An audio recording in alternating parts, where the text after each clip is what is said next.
Good evening, and thank you all for being here with us this evening.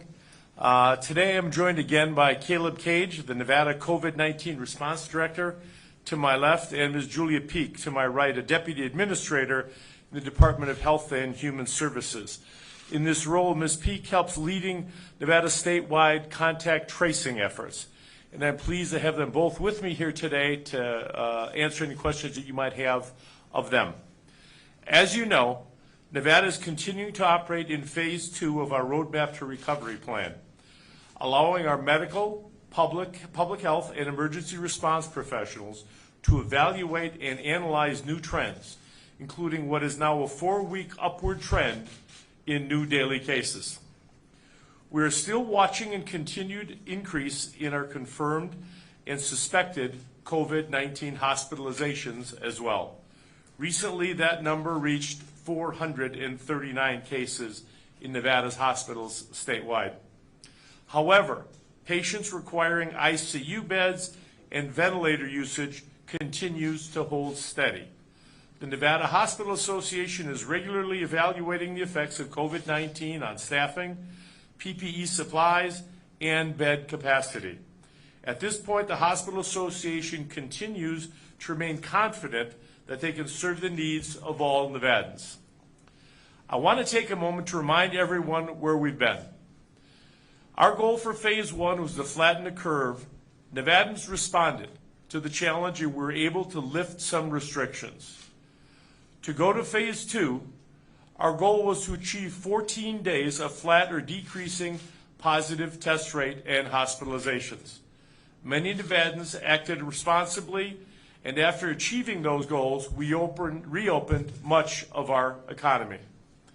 While there continued to be some limitations, bars, restaurants, beauty salons, and many other businesses brought their employees back to work and opened their doors. A short while later, we were able to reopen our state's primary industry, tourism. At that time, I told Nevadans to stay open and remove further restrictions. We had to accept our personal responsibility to keep our workers safe, our families, and ourselves. At that time, I mandated that Nevada businesses and employees who interact with the public wear face coverings, and continued to strongly encourage members of the public to wear face coverings as well. Unfortunately, as you can see from the data that I presented to you in the numbers, we've taken some steps backwards. Clearly, for many, the excitement and enthusiasm from escaping from our confinement and finally being able to enjoy dinner out with our families, buy new clothes, or get a haircut overshadowed the good judgment we practiced in the previous months. Unfortunately and inexcusably, I also made an error in judgment while out to dinner with my wife, where I was photographed not wearing a mask. It was an error and it was inexcusable. Too many Nevadans have had the same lapse of judgment. Every hour, there are photographs, videos posted of large, unmasked clusters of people, clusters of potential COVID-19 spread. So I want to put it to you like this. If back in March, before we shut down the vast majority of our economy, if I'd have said to you, we can keep our economy open if everyone agrees to wear a mask and maintain 6 feet in person-to-person distance separation, who would have not accepted that offer? Well, that exactly is what needs to be considered today. I don't know why, or when protecting our health and our neighbors' lives became a political, partisan, or even philosophical decision. For me, it's none of those. It's a medical necessity, a human obligation, and it's good for business. Study after study, worldwide, every notable medical professional, from President Trump's top advisor, Dr. Fauci, to all of our Nevada medical professionals, assert one unassailable conclusion: wearing face coverings save lives. Period. End of story. In fact, one study highlighted by my medical advisory team showed that replacing our strict lockdown with social distancing alone, without universal masking, results in an unchecked spread with potentially devastating results. It showed that when at least 80% of a population adopts universal masking, it results in a substantial reduction of infection. On the other hand, masking at only 50% of a population is not sufficient to prevent continued spread. We owe it to each other. We owe it to each other to accept the fact that wearing face mask coverings saves lives.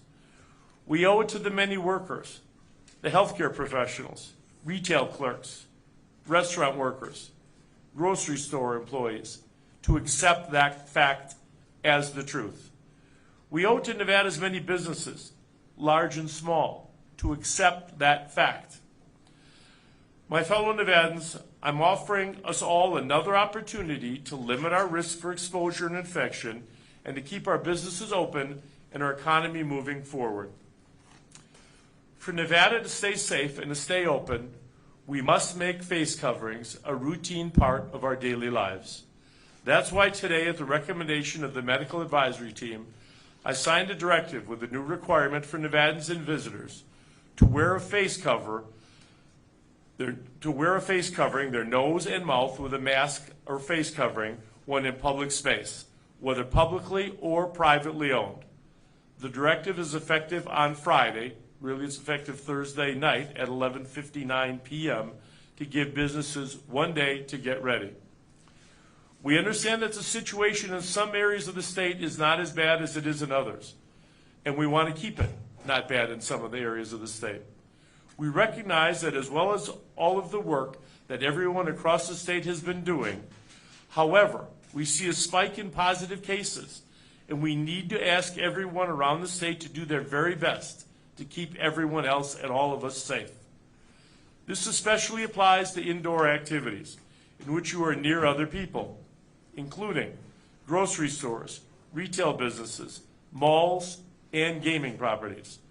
Detailed guidance is currently available online at nvhealthresponse.nv.gov. There are, of course, exceptions to this directive. For instance, those with medical conditions that make it difficult to breathe, those with a disability that prevents them from wearing a face covering, and young children between the ages of 2 and 9 are exempt from this requirement. However, they are still strongly encouraged to wear a face covering as much as possible. The full list of exemptions is outlined in the guidance online.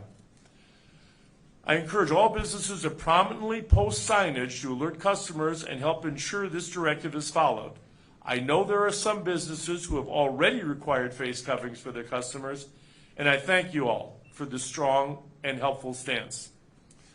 Businesses that fail to meet requirements in this directive will face violations from local licensing agencies and regulatory authorities, in addition to Nevada OSHA. A reminder as well that businesses have the right to ask any patron to leave if they are not following this directive. I call on local governments and regulatory authorities to help ensure there is education around this directive for our businesses and subsequent enforcement through the appropriate bodies if compliance is not met. But it's not just on the business or state and local government. It's on all of us as well.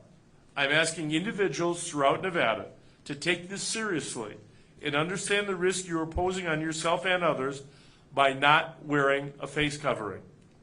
And I know there are probably a lot of questions about additional enforcement measures for individuals. I want to be clear. This is a mandate, so enforcement language is necessary. However, ideally, there won't be any criminal civil sanctions for individuals. The last thing I want is for monetary fines or criminal penalties to be imposed on Nevadans, which is why I strongly encourage everyone to follow this directive. Nevada is a state that prides itself on its fierce individualism. It's part of what makes us great. So I'm asking all of us to take our independent spirit and turn that into our individual responsibility to keep the lights on for businesses throughout our state. I believe there are more good than bad in this, but I know that we've all seen the concerning pictures of crowded spaces since reopening. They may appear anecdotal for now, but due to our increasing efforts in contact tracing, they won't be anecdotal for long. Increased contact tracing capacity will continue to help us know where and how people are contracting this virus, and we'll soon be able to pinpoint industries and businesses where people who are already at higher risk are becoming infected with the COVID-19. Our contact tracing makes that possible. I don't want to have to take steps backwards by imposing stronger restrictions on individuals identified as high risk if I don't have to. And the best way to prevent this is to not let a business type or industry become high risk in the first place. It's on all of us, Nevadans. To be clear, due to the data and time needed for evaluation of contact tracing and impacts of this new face covering directive, any discussion of entering phase 3 will be tabled. The pandemic is not over. As I said last week, we are not post-COVID. We're still in the middle of the first wave of COVID. So please, I cannot emphasize this enough. Wear your face covering anytime you leave your house. When you go to a restaurant, when you stop at the pharmacy, when you enter a casino, wear your face covering. You don't need to wear an N95 mask like my medical professionals wear. The medical advisory team and CDC recommended homemade fabric face coverings of all type. They're easy to be made, and they can be made from cloth or fashioned out of something as simple as a bandana or an old t-shirt. Options for doing so have been linked to in our guidance. There are several additional resources online. Let's all work together to stay safe and stay open. No shirt, no shoes, no mask, no service. I know Nevadans are worried not only about their health care, but also about their jobs and commerce. They keep asking me and my team, what can I do to help? You can do this. Everyone can. This simple act is not only a way for us to save lives, but also a way for us to save our Nevada's economy.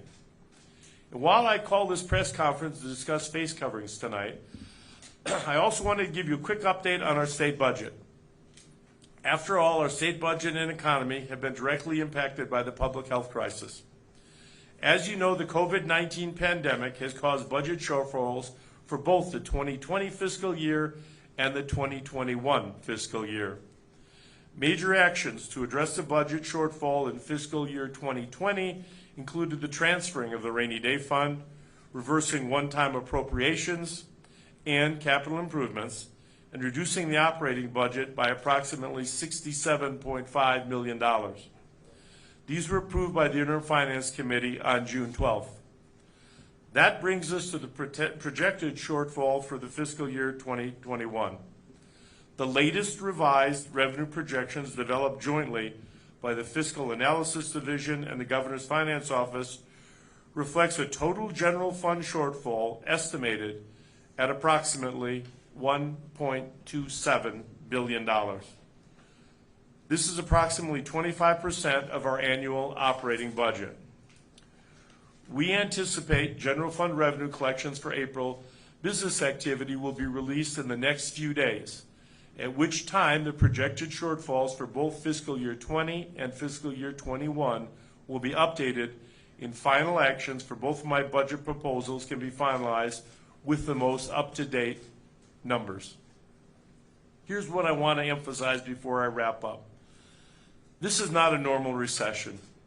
The state went from its economic peak to its economic trough in a matter of weeks.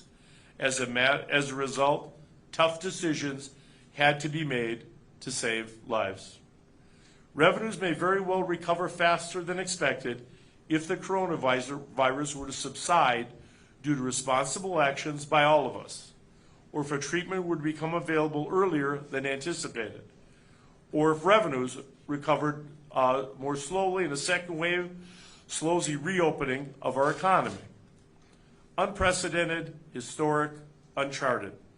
All of these words fit our situation. It would be irresponsible to release every minute-by-minute revision of this budget proposal without proper vetting by our fiscal experts and before receiving our latest revenue numbers. with the hopes of reducing the potential dramatic impacts to our state budget. I look forward to receiving these numbers and making any final adjustments to fiscal year 21 budget proposal so I can share it with all of you.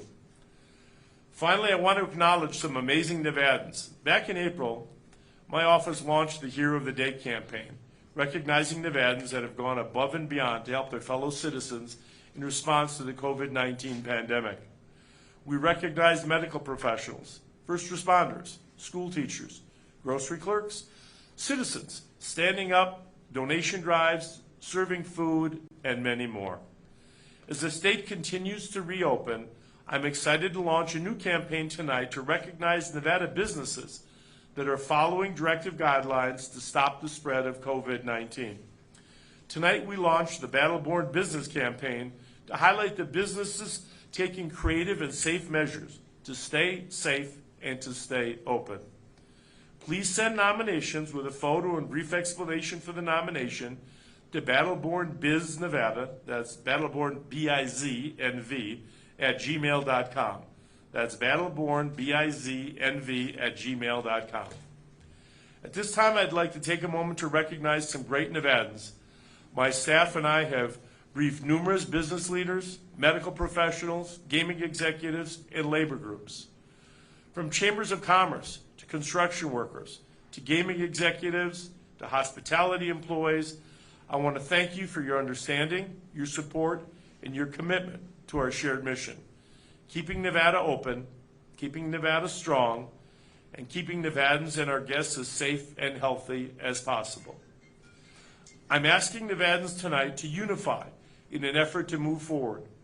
Republicans, Democrats, nonpartisans, left and right, business owners and workers. Let's do what's necessary, not only to keep our economy open, but hopefully to allow us to go full throttle in the future safely and successfully. Anything less than our total commitment will lead to the terrible consequences we've all seen in other parts of our nation and the world. Thank you for your attention, and I now will be happy to take some questions. As a reminder, if you could come up to the podium and make sure you hit the button so the microphone's on, and let's try to keep it to one question at a time so we can get through as many as possible.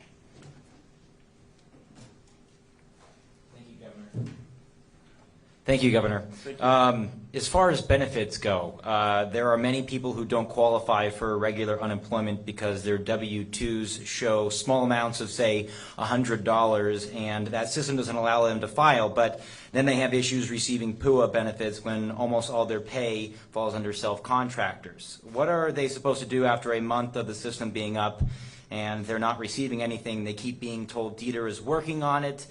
Is there another answer to give them at this point for some guidance? Unfortunately, there is not another answer. DETR is working around the clock to resolve these issues.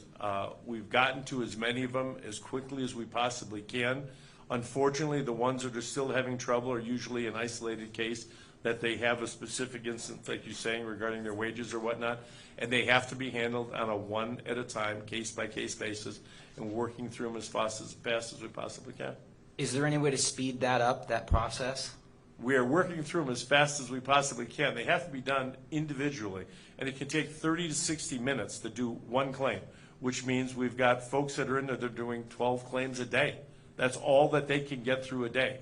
And we've got people that are using robocalls to call into the DETR's office, which is jamming the phone lines so other people can't get through, and it's making the problem more complicated. So we're getting to them as fast as we can. Thank you.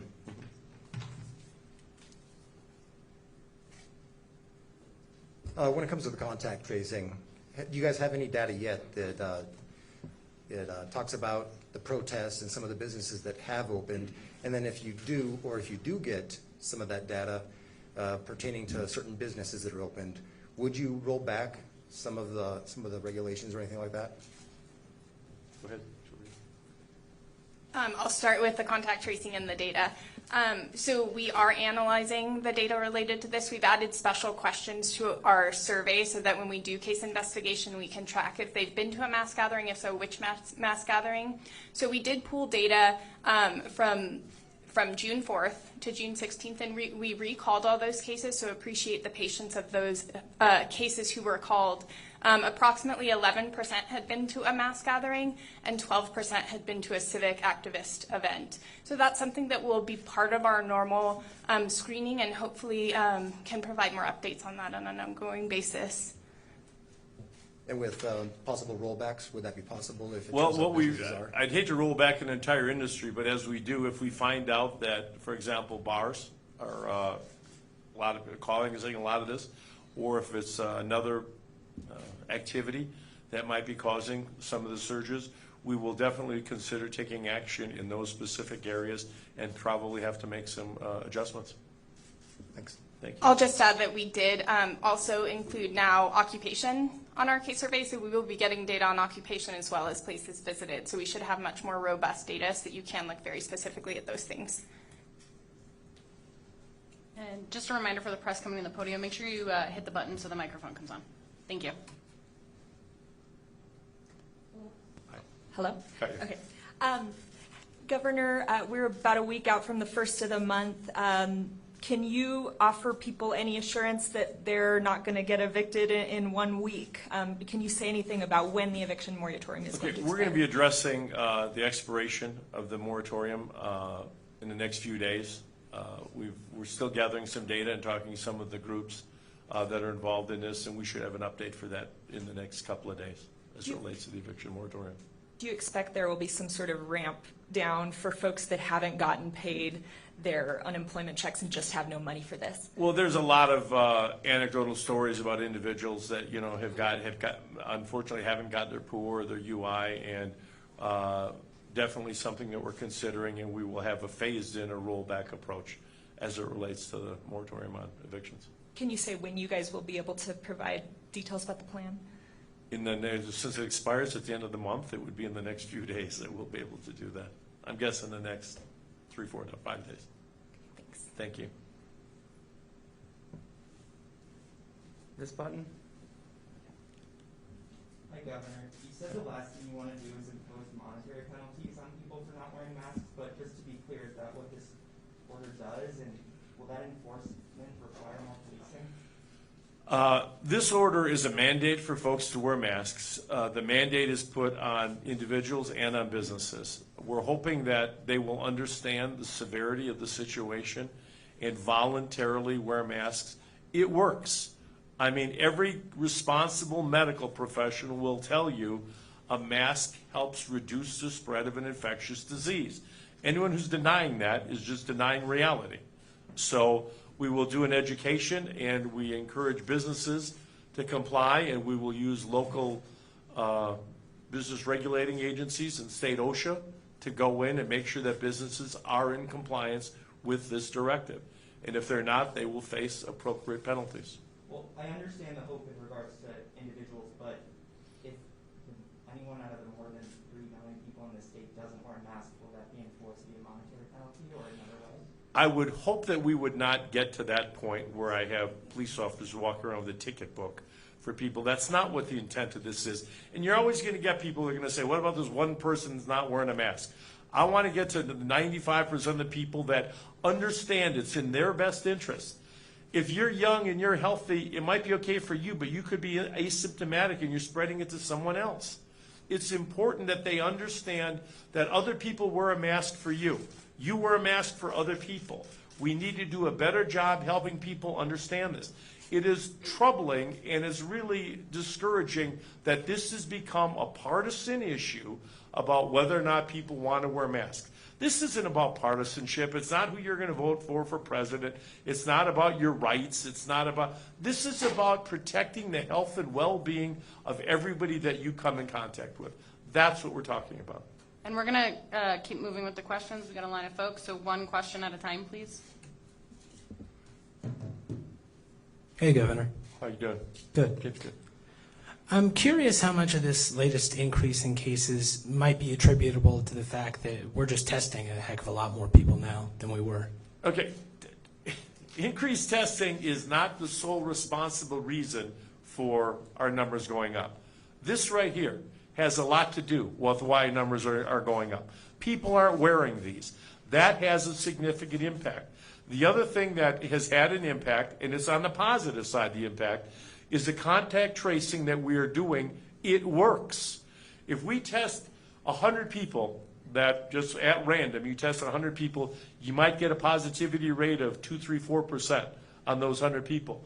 But if you're testing 100 people that were identified through contact tracing, you're going to get a much higher rate because they were traced to this person.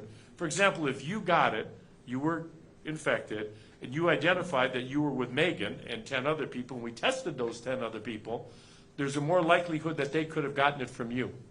And that's why some of the people are testing positive. Okay, but what percentage, again, of the increase in cases do we think is attributable to just testing more, doing contact tracing better, that sort of thing, I think, as opposed to masks? I think Ms. Peak can give an answer to that question, and then we will move to the next person. So I don't have that information with me right now, but I'll say we know the equation to prevent it. We also know the equation to spread it. And so all of us can walk around the community and see people without masks, people indoors, close together, and we know that's how it spreads. So now we know how to prevent it. And I'll also add, COVID takes up our entire lives now, across the news, daily discussions, and it feels so big.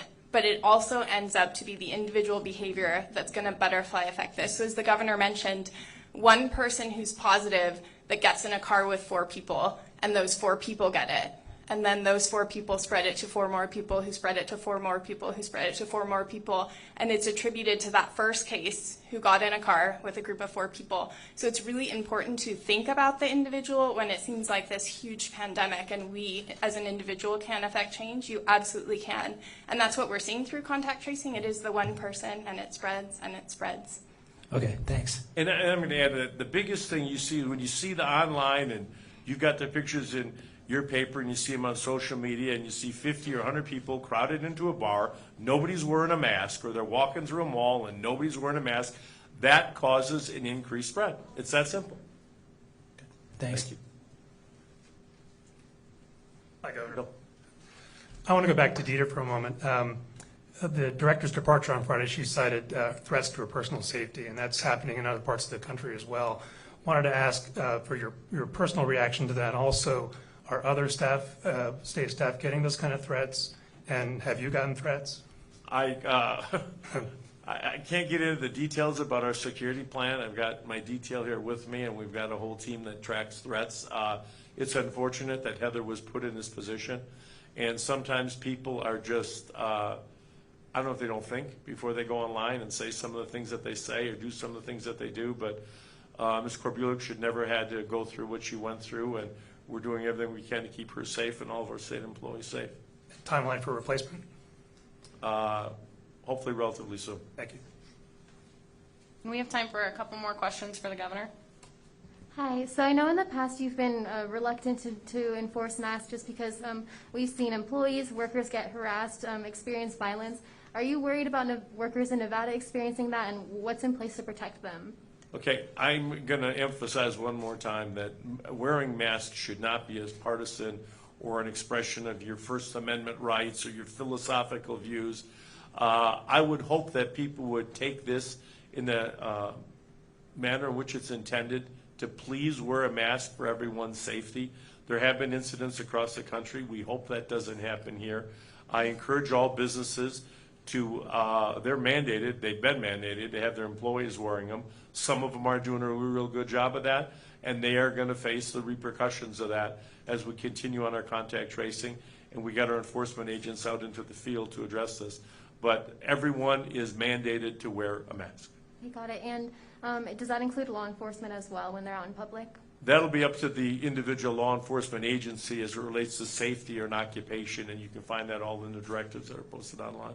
Wait, I'm confused. So they're not mandated to wear masks? Okay, depending on when they're making stops and the enforcement of their job, some of the sheriffs and police chiefs have opined that there's a safety issue. And we're leaving it up to the law enforcement agency to make that determination as it relates to their specific job function. What would We that go to the next question. There have been folks in line. Thank you. Good afternoon, Governor. According to COVID Act now, it's a group of healthcare professionals, universities, researchers. It talks about contact tracing as of June. It says Nevada has 400 contact tracers with an average of 334 new daily cases. We estimate Nevada needs 1,670 contact tracing staff to trace all new cases in 48 hours before too many other people are infected. This means that Nevada is likely to be able to trace 24% of new COVID infections in 48 hours.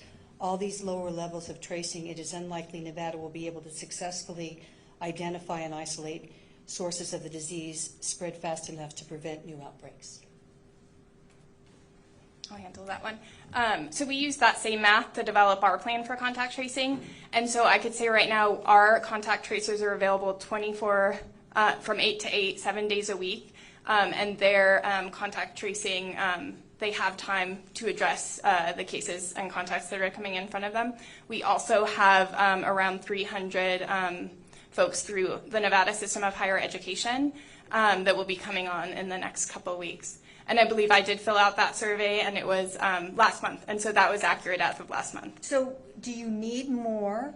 Do you need more tracers, and where would they go if they say, I'm really interested in doing that? Great question. So I would encourage folks to look at the postings on our Nevada system of higher education job boards. I know the one for Northern Nevada is up and ready for folks to apply, so that's the best location, and then UNLV and then Great Basin College for our rurals are also recruiting. Okay, thank you. Yep. Great, and thank you all for coming. Governor, do you have any closing remarks before we go? No, I can take a couple more if you want. Okay, Governor says he can take a couple more. She gets, Hi, Governor. sorry. The announcement that we're going to go to maybe a blended learning model, part virtual, part in person for schools, is concerning a lot of parents who are wondering how they're going to afford childcare and how they're going to be able to work. What are you doing to address those concerns? Well, that's an issue that our superintendent, Joan Ebert, is dealing with our 17 superintendents in terms of how to handle that. They're going to come up with individual plans in consultation with their school boards and their parents and their teachers. And I support Joan's decision as it moves forward. That's something that they're working on. Do you expect there will be an infusion of state money or anything to help build capacity for childcare? There is no infusion of state money in the budget crisis that we're facing right now. I'm confident that Joan and the superintendents will come up with a plan that will work for everyone. Thank you. And we'll do Sam as the last question here. Okay, Thanks, last Sam. one. See, I got in trouble for taking two more. Governor, New York, New Jersey. Sorry, I think I turned it off. Yeah, there you go. Okay, Now it's on. cool. Got it. New York, New Jersey, and Connecticut have implemented quarantine mandates for visitors from high-risk states. I'm curious, given Nevada's tourism industry, what it would take for you to implement parallel mandates on tourists? Well, I'm familiar. I know those governors from our National Governors Association meetings. Nevada is a state that's based on tourism. We're not going to get to that point because I'm confident that everyone is going to follow the directive and wear their mask, and we won't run into the same situation that they had there. I believe that if people are responsible, no shirt, no shoes, no mask, no service, we're not going to have that kind of an uptick, and we'll continue to welcome people from around the country and around the world into Nevada. And I want to compliment those businesses, especially the ones on the Strip and the businesses in northern Nevada that have opened safely and are servicing their patrons, are creating jobs and helping our economy, and I want to expand that and help that continue to grow. Thanks. Thanks a lot. Thanks for being here, everybody. Appreciate it.